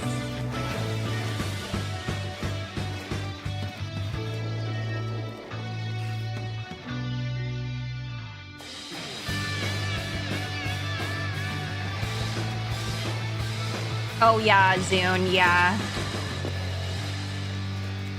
What's an iPod? Wait, really? We are back with Black Voice in Game. You see how that we just like push right into it. I am here with Lizette and Marcus Montgomery, Cornerstone Studios, and they are working on a really your first game as a studio, which is Oh, okay, I'm like, Carrier KJ, hold Cuties. on. It has like a really interesting premise to it for sure. But I want to know how you guys started Cornerstone Studios, because it's like a very, you guys are like super vets. Even I'm like, just the stuff that you guys have done, it puts me in awe. So can you guys talk about how you started the studio and a little bit about your backgrounds? Yeah, we're not new to this. We've been doing this for almost 3 decades. Some of us have been doing it for 3 decades. So we've worked in console, AAA, small studios, and we were kind of at a point in our careers where we were trying to figure out what was next. We've worked with the biggest titles and the biggest IPs in the world, so we thought the next step for us was making our own IP and starting our own studio. That's I was awesome. I was wondering. And kind of what led you to? You guys know I'm a big fighting game fan. It's like my favorite genre. I play every fighting game.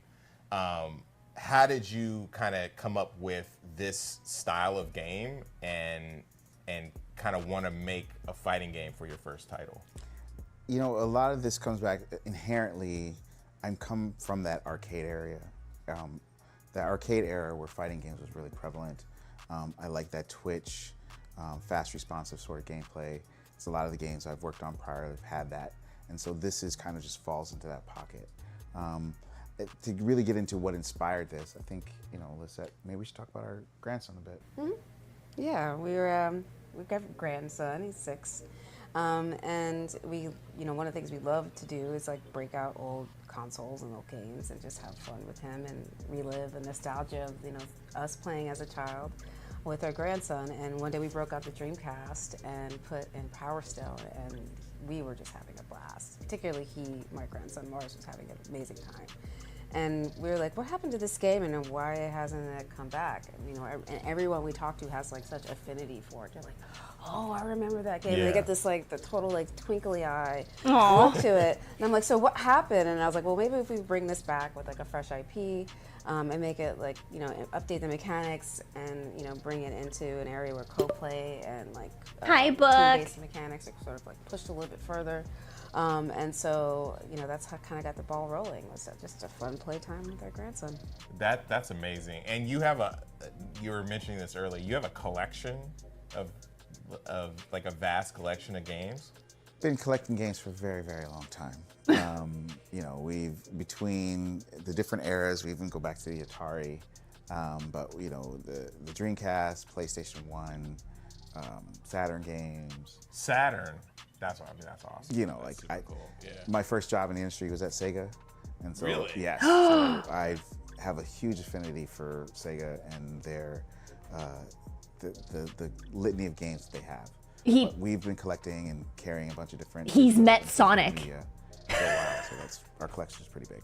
So, It also doesn't help that you have like an encyclopedic knowledge of game design. So that also Really? helps. I may need to hit you up about that. Not for my own, resources and whatnot. No, that's really cool. So if you're looking at your library of games and your grandson, was a little bit frustrated at some of the games that he's playing, what made you decide to Art Director and pick Psychonauts this 2, one? which You know what I mean? You're just Holy. like, do you remember this particular Power Stone? And you're just like, with kids, you expose them to a lot of different things. You never know what's going to stick, and so we're always, since he comes over and plays with us, there's certain things he likes and certain things he wants to play just because he's familiar with them.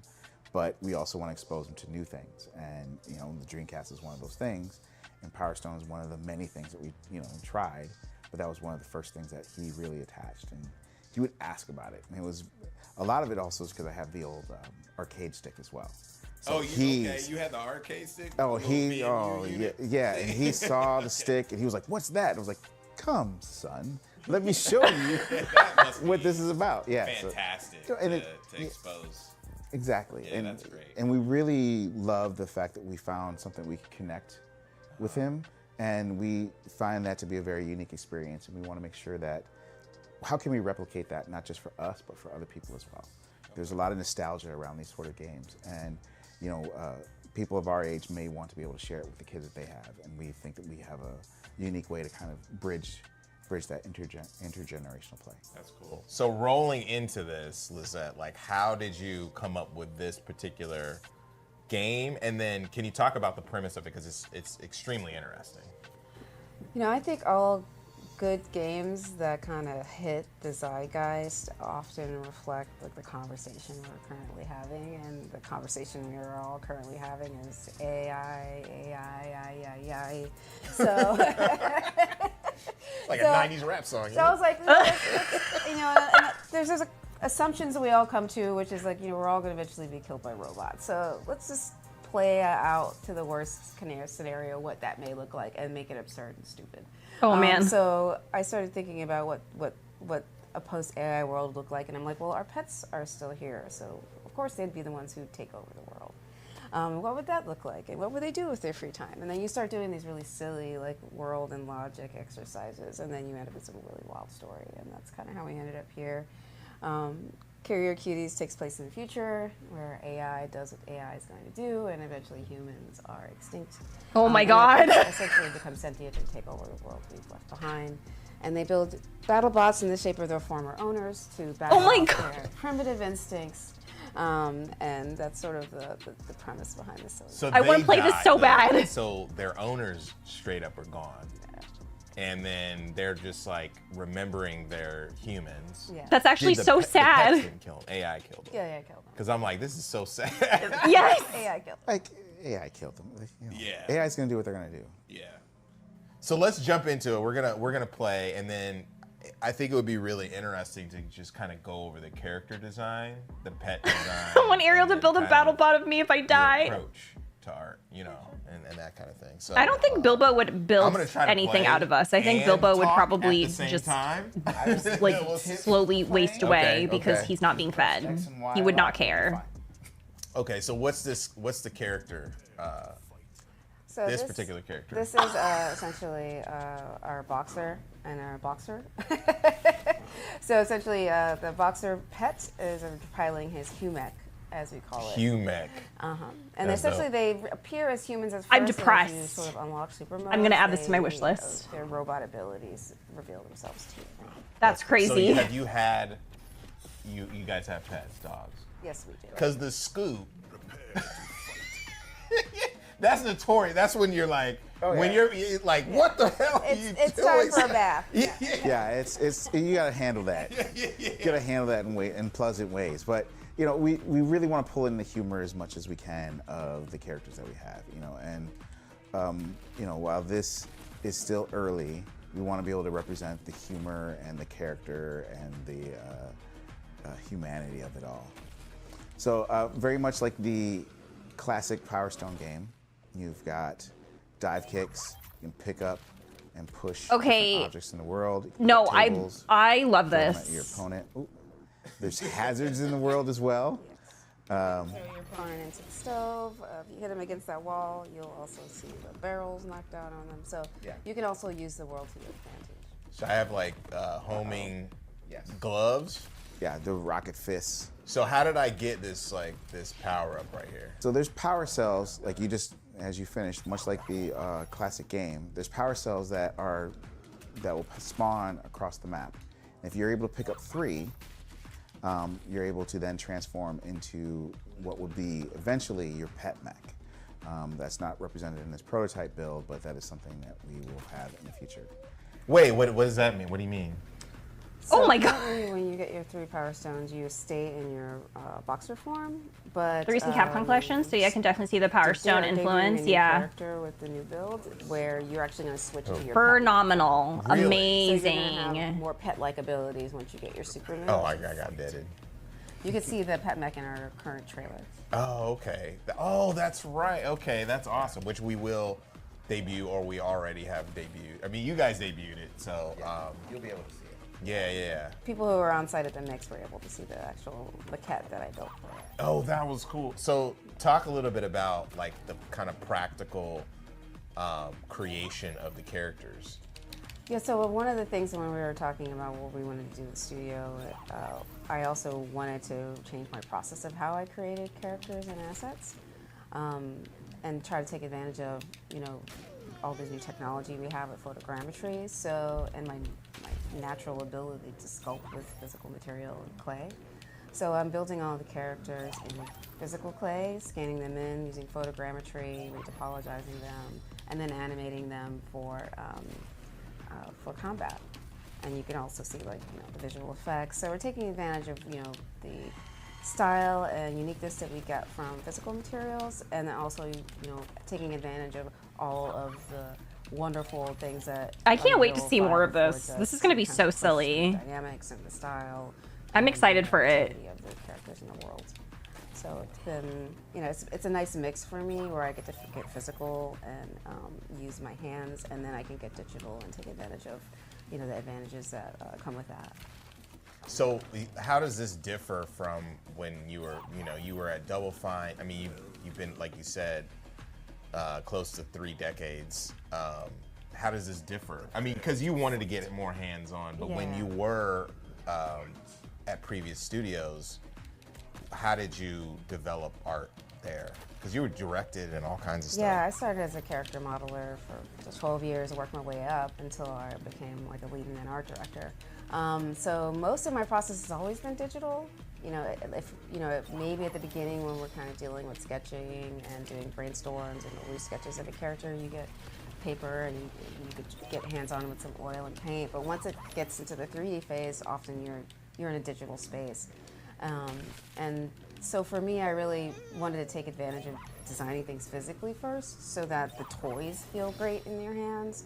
Often I've worked in games where we create I want to characters and we don't really suggest see them in that they 3D have physical form until we've made a toy. a bunch of different And by then dog the design breeds. Well, I mean, I guess it's going to So I wanted be, to because nail since that down it's early. And pets, making sure it's probably something going to be like a more kid than wants just to play dogs. with. But I would love to see an you're Australian thinking of, like, Shepherd. just in general, the 360 aspect of how the game will feel, not only as a game, but also if kids want to play it, and then probably animation and like just different mediums. Is that?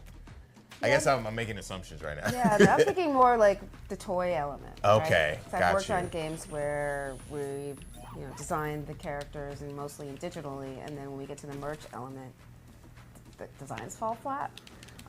And there's just a huge amount of opportunity and affinity that people have for their characters, and we want to make sure that the toys and the merch will also reflect that. That's awesome. Oh my God! Tell me a little bit about the Waffle House. It's just making me sad though, just knowing that that's cultural situation. You know what I'm saying? Oh my God! What other?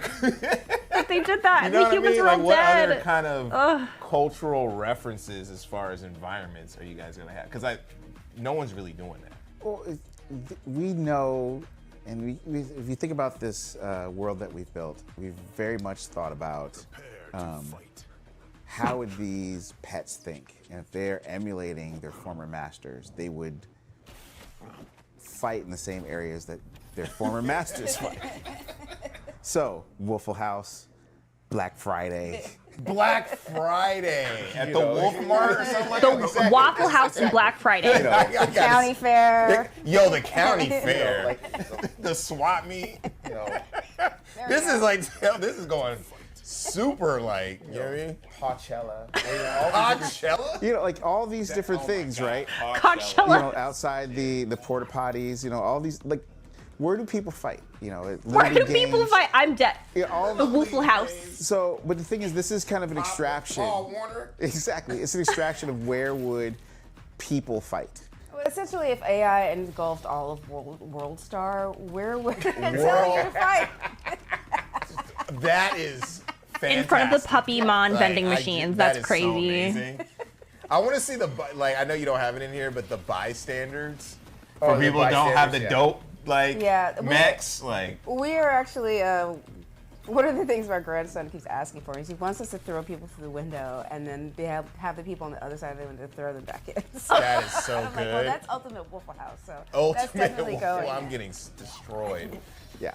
So we're looking into a lot of this is there's so much to be explored, right? And there's so many callbacks and references that we want to pull into the game itself, and we can build into this that we are really excited to kind of chase down. What other animals are going to be debuted in the game? Yeah, we've actually done some really great explorations on our character lineup, kind of exploring different fighter styles with just an amazing concept artist named Connie Kang. She, one of her books is called Metamorphia, and she kind of focuses on this really great translation of animals into human. And and so we wanted to kind of play on like what would a house pet look like, and the likeness between a pet and their owner. And so we're kind of playing around with birds. Oh, nice. Anything you consider a house pet. Turtles, Birds, cats, turtles. of course. You gotta have a cat and a dog. Rats, even. We're even looking into like rats. How we get, Rats! Or a gerbil, maybe. Gerbils, yeah, you know. Yeah, your typical house pet. Listen. That's super cool. I will be playing the rat. So what do you like? How far are you in? I know you guys are pretty early on. How far? Also, are I you just in realized that they're development? actually fighting at the Waffle House right now because there was the This is W on the probably window. 5%, if that, right? We are at the beginning of our journey. Yeah. And one of the things that's been really great about this is that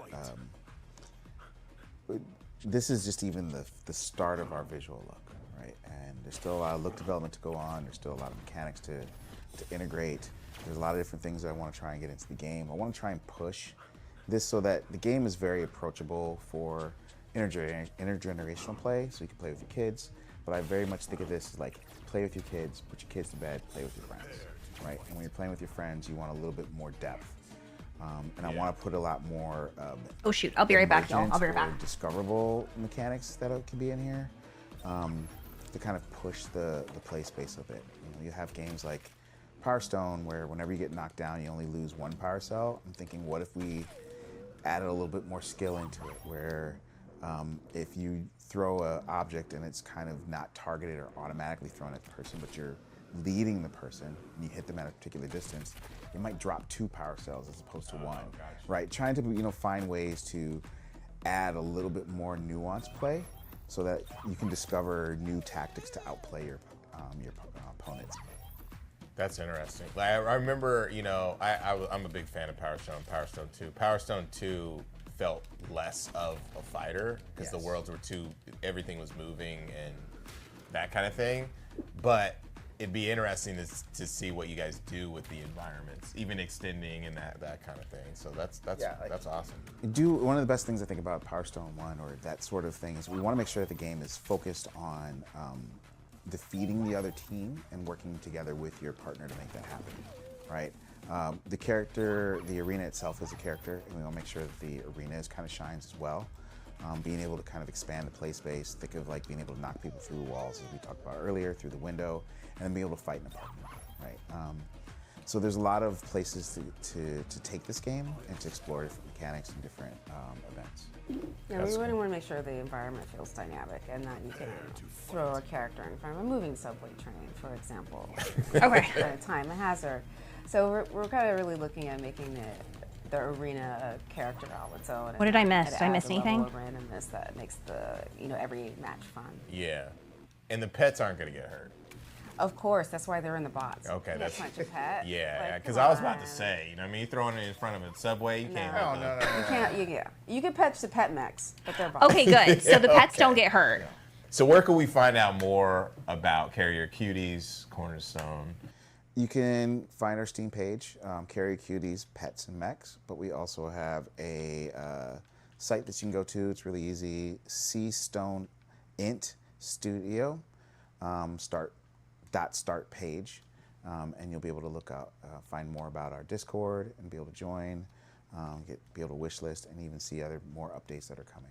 And you can follow us on socials at Seastone Studio. Seastone Int Studio. Seastone Int. I was like, you hear me? I hesitated. Seastone. Seastone Int Studio, and that's on all platforms. Awesome. Yeah. Thank you guys for coming through and allowing us to play your game, and congrats on everything. I mean, jumping in feet first to make a game in a studio is not easy. Thank you for having us. It is not for the weak. No, not at all. All right. On to the next segment, too. This was awesome. Thank you, guys. Thank you. Thank you. That was great. It looks really good. I'm excited for it to finish. Go North. Oh, wait. I feel like I've heard of this one. This one looks really good. I think I've heard of this.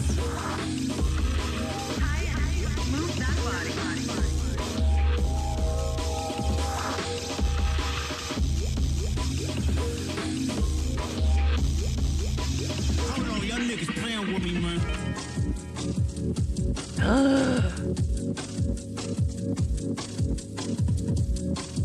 Jay and Silent Bob.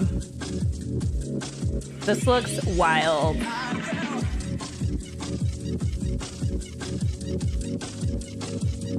I'm excited for this one. The rabbit hole looks really good.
Excited for all of them, but like, what was your favorite? I think my standout would have to be Jay and Silent Bob. I mean, I'm a longtime Jay and Silent Bob fan, so just that nostalgia alone was enough to get me pumped up and excited, for sure.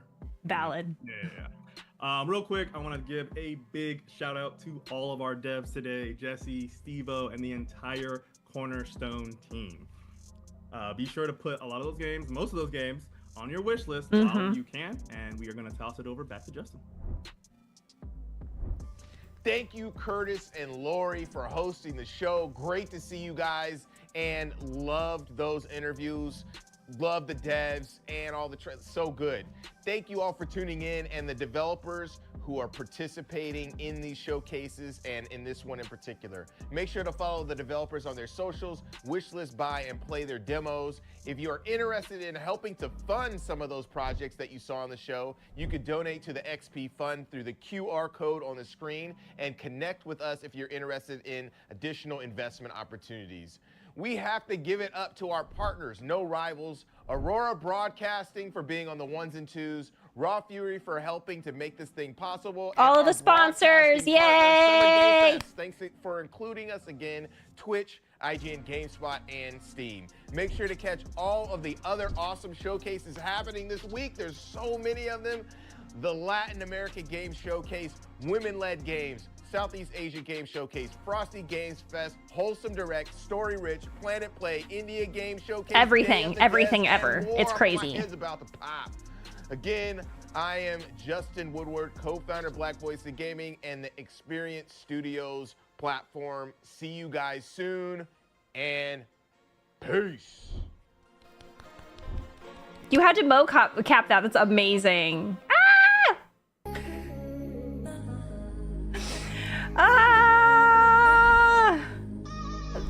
It was so good. Derek, you did amazing. Another amazing show. It was so good. Yeah,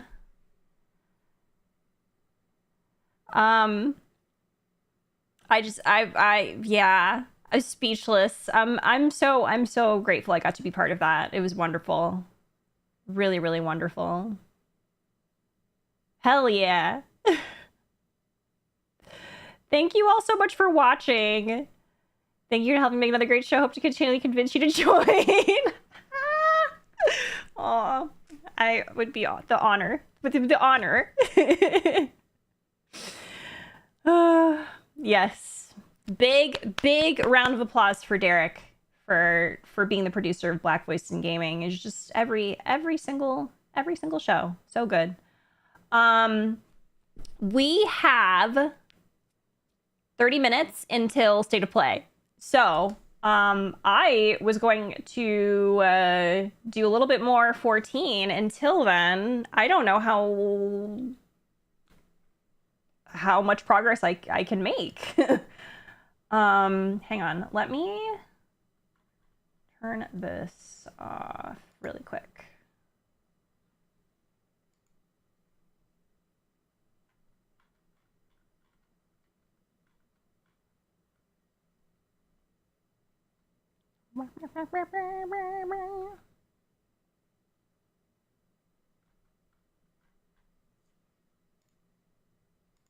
Are they already live?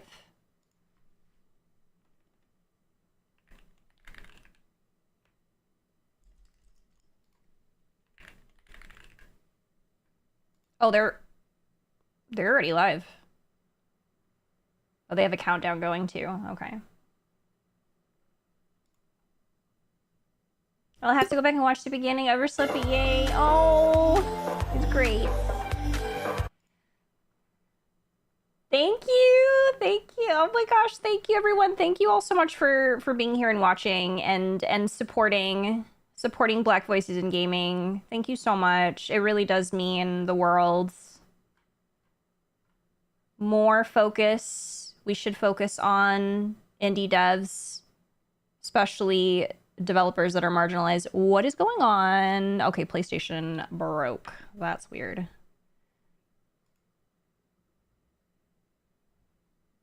I'm actually going to, I think I'm going to sign off of 14.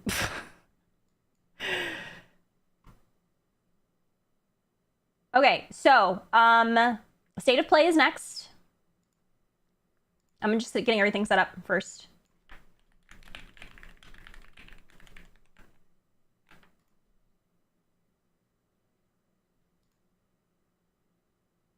And I'm going to end my stream on